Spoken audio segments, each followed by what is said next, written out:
बासुंदी म्हटलं ना की तासनतास दूध आटवणं हाच मोठं आपल्याकडे काम असतं.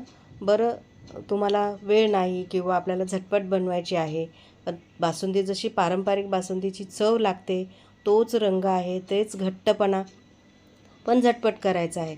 मग बघायची आहे, या दाखवते. तर नमस्कार, गोदाई किचनमध्ये सगळ्यांचं खूप खूप स्वागत. तर आज आपण झटपट बासुंदी कशी करायची ते बघतोय. बरं, अगदी पारंपरिक पद्धतीने जी बासुंदी केली जाते की नाही, अगदी तोच कलर येतो, तीच चव लागते आणि तोच घट्टपणा आहे. पण अगदी झटपट होते, म्हणजे 15 ते 20 मिनटामध्ये तुमची बासुंदी बनवून तयार होते. आता हे जे बासुंदी तुम्ही आता बघितली की नाही, थोडीशी पातळसर वाटते तुम्हाला, पण फ्रीजमध्ये 1-2 तास ठेवली की अगदी छान घट्ट होते. चवीला अजिबात फरक होत नाही, अशी ही बासुंदी तयार होते. तर चला, काय काय साहित्य घेतलं आहे त्यापेक्षा कशी करायची तेव्हापासून सुरुवात करते. तर इथे कढईमध्ये दूध गरम करायला ठेवायचं आहे. तर इथं मी म्हशीचंच दूध वापरते, गोकुळचं म्हशीचं दूध वापरते मी. तर 1 लिटर दूध घेतलं आहे. आता आपल्याला जर पारंपरिक पद्धतीने जर करायची असेल की नाही, तर मग 2-2.5 लिटर दूध घ्यावं लागतं.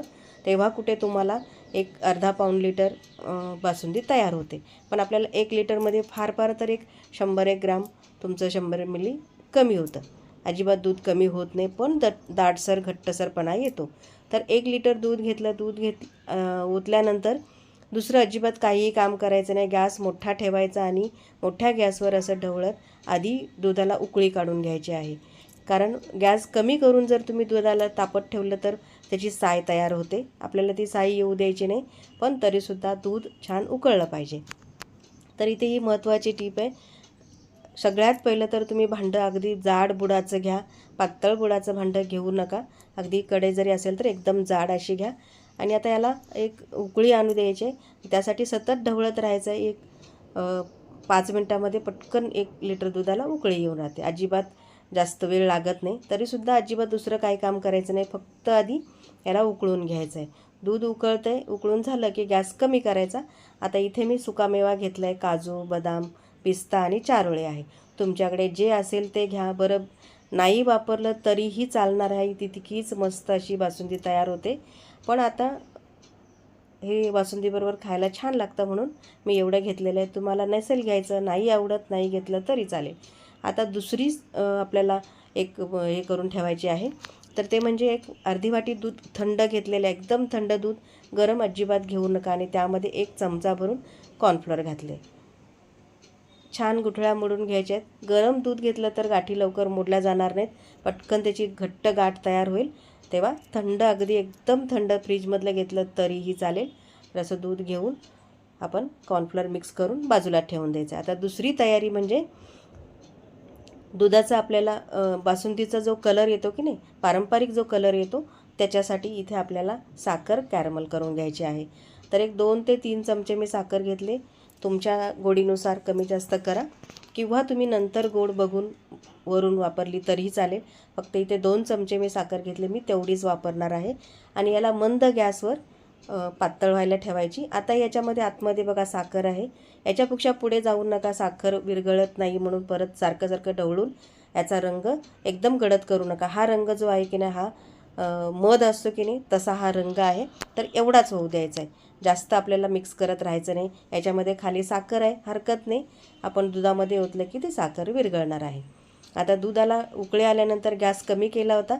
आता हे जे कॅरमल केलेली साखर आहे की नाही, ही सगळी ओतून द्यायची आहे. याच्यामुळे काय होणार आहे, आपल्या बासुंदीला छान असा, पारंपरिक बासुंदीला जसा कलर असतो की नाही, दूध आटवल्यानंतर कलर येतो, तसं होणार आहे. आणि आता तुम्ही बघाल याच्यामध्ये ना, जो पाक ओतला आहे आपण, त्याचा गाठी होतात. पण अजिबात घाबरायचं नाही, सतत ढवळत राहायचं.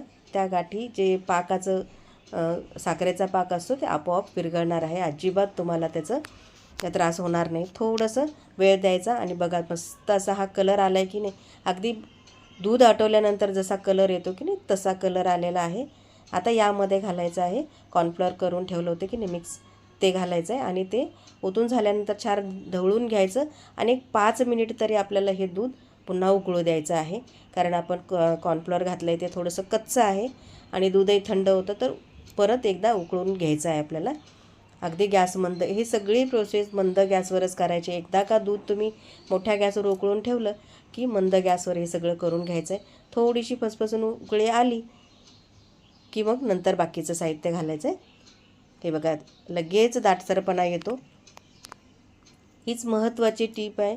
तुम्ही या अशा पद्धतीने केले की नाही अगदी तासनतास तुम्हाला दूध आटवायची गरज नाही. परत चवीत म्हणाल तर चवीत अजिबात फरक पडत नाही. आता यामध्ये ड्रायफ्रूट्स घातले सगळे होते ते. तुम्हाला जे तुमच्याकडे अवेलेबल आहेत ते घाला. नाही वापरलं तरी चालेल. फक्त याच्यामध्ये तुम्ही मनुके घालू नका. आता ही पावडर आहे की नाही वेलची, जायफळ आणि सुंठही आणि साखर एकत्रित करून मी अशी करून ठेवते, हे तुम्हाला माहीतच आहे. तर ही पूड करून ठेवायची कशी करायची, जर तुम्हाला याचा व्हिडिओ पाहिजे असेल तर मला कमेंटमध्ये सांगा, तेही तुमच्याबरोबर शेअर करेन. आणि बघा एक 2-3 मिनटामध्ये छान अशी घट्टसर बासुंदी आपली तयार झाली. अजिबात वेळ लागत नाही, पण बासुंदी मात्र अगदी पारंपरिक पद्धतीनेच होते. अशाच पद्धतीने ही बासुंदी दूध आटवून केली जाते. फक्त आपण झटपट करण्यासाठी कॉर्नफ्लोअरचा उपयोग केलेला आहे. बाकी सगळं जे आहे ते आपण त्याच पद्धतीने केलेलं आहे. आणि बघा मस्त अशी घट्टसर बासुंदी तयार झाली, बघू शकता. एक 2-3 मिनिट छान उकळून घेतली की कॉर्नफ्लोअर घातलेला कच्चापणा जातो आणि बासुंदी आपली तयार झाली. आता या भांड्यामध्ये काढून घ्यायचे आणि 1-2 तास ते 2 तास फ्रीजमध्ये ठेवून द्यायचे. आणि मस्त अशी तुम्ही कशाबरोबर खाणार आहे. मी तर बासुंदी केली की आमच्याकडे पुरीपेक्षा चपाती खातात. मग घडीची मऊ लुसलुशीत चपाती करते मी आणि चपातीबरोबर खातात. आता लवकरच येतो आहे पाडवा. तर पाडव्यासाठी तुम्हाला ही झटपट बासुंदी कशी वाटली मला कमेंटमध्ये नक्की सांगा. आवडल्यास लाईक करा, शेअर करा, चॅनलला सबस्क्राईब करा आणि बेल आयकॉनवर क्लिक करायला विसरू नका. आपण पुन्हा भेटूया नवीन एका रेसिपीमध्ये. तोपर्यंत नमस्कार.